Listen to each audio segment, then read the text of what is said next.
Mga idol at kabayan, super good news! Japan nakahanda na para sa pagdagdag ng Pilipinas ng mga bagong barkong 97-meter multi-role response vessel. Pilipinas muling kukuha ng mga malalaking barko sa bansa ng Japan. Dalawang barko ng Pilipinas muling naglayag sa West Philippine Sea. Ito ang BRP Sindangan at BRP CABRA. Posibleng magsasagawa sila ng rotation at resupply mission sa iba pang parte ng teritoryo ng bansa sa Spratly Islands sa West Philippine Sea. China hindi makaporma dahil ang mga kaalyado ng Pilipinas ay nasa Maynila. Pagsasayos ng BRP SIERRA MADRE LS-57 ating namataan, isang patunay na hindi tayo kayang pigilan ng China dahil ang Ayungin Shoal ay atin. North Korea puro lang pala yabang. Sa ikalawang beses, spy satellite ng North Korea muling bumagsak. Kim Jong-un muling nabigo sa ikalawang pagkakataon. Ito ang mga balitang ating pag-uusapan dito lang sa Good News Philippines. Huwag kalimutang i-like ang video, mag-subscribe. Mabilis lang ito, promise!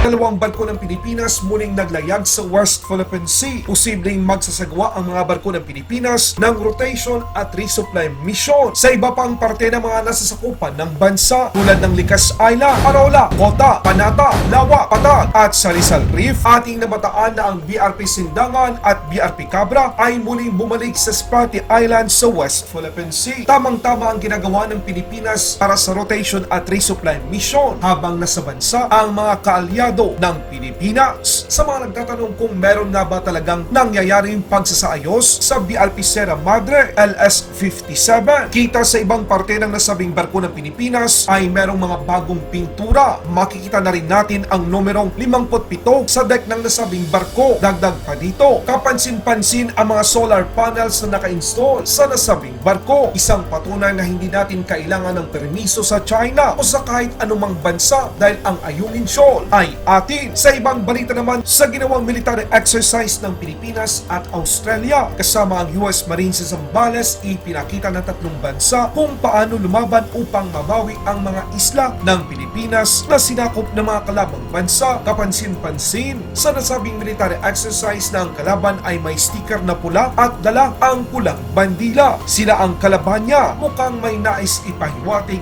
ang mga magkaalyado dahil alam natin na halos pula rin ang kulay ng bandila ng China. Ayon kay Pangulong Marcos Jr., ginawa ang pagsasanay ng Pilipinas, Australia at Amerika ay isang mahalaga kung paano tayo maging handa at kung gaano ito kahalaga para sa ating bansa.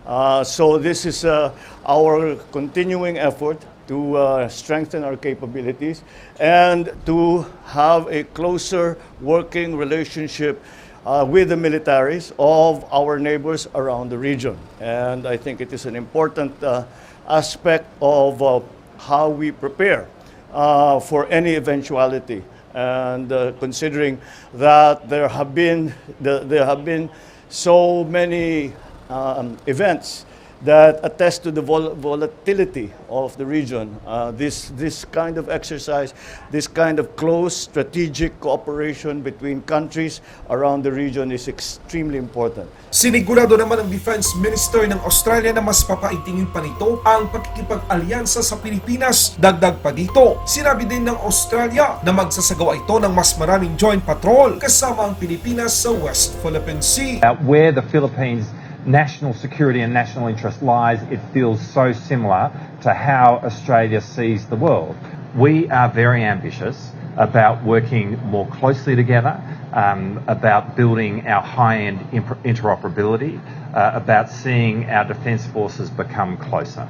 Sa ibang balita naman, isang political party leader ng Japan ang nagpahayag ng suporta sa pagkuha ng Philippine Coast Guard ng karagdagang 97-meter multi-role response vessel bilang bahagi ng pagsisikap na mas mapangalagaan ang malawak na baybayin ng Pilipinas. Binigyan din ito sa pagbisita ni Natsuo Yamaguchi, punong kinatawan ng Kumeto Party kay Philippine Coast Guard Commandant Admiral Artemio Abo sa Philippine Coast Guard Headquarters sa Port Area ng Maynila noong 17 ng Agosto, taong kasalukuyan. Nauna nang bumili ang Philippine Coast Guard ng dalawang 97-meter Konigami class multi-role response vessel, ang BRP Teresa Magbanwa MRRV 9701 at ang BRP Melchora Aquino MRRV 9702 mula sa Japanese shipmaker na Mitsubishi Shipbuilding. Itunuturing sila ngayong dalawa na kasalukuyang pinakamalaki at pinaka-advanced na asset ng Philippine Coast Guard. Samantala, binigyan din nila ang kahalagahan ng bilateral na kooperasyon ng Pilipinas at Japan sa paglaban sa mga hamon at pagpigil sa tensyong namumuo sa West Philippine Sea. Sa ibang balita naman, North Korea ang lakas ng loob magbanta sa Amerika. Pero ang tanong, paano nila matatalo ang Estados Unidos kung spy satellite lang ay hindi nila kayang gawin ng tama? Sa ikalawang pagkakataon, spy satellite ng North Korea muling nabigo. Ayon sa impormasyong inilabas ng Reuters, ang nasabing rocket booster ay nagkaroon ng problema noong Mayo ng taong ito. Bumagsak din ang isang rocket satellite ng North Korea. Isang patunay na malayo pa ang tatahakin ito upang pantayan at higitan pa ang teknolohiya na meron ang Amerika. Balaksan ang palitan ng North Korea ang una nitong military spy satellite sa orbit para makapagsagawa ng pagsusubaybay sa mga galaw ng tropa ng South Korea at Amerika. Ngayong nabigo ang North Korea na makita ang hakbang ng Estados Unidos at mga kaalyado nito sa real time. Dito tuluyang babagsak ang rehimen ni Kim Jong-un kapag pinili nitong maglunsad ng nuclear attack missile. Laban Pinas.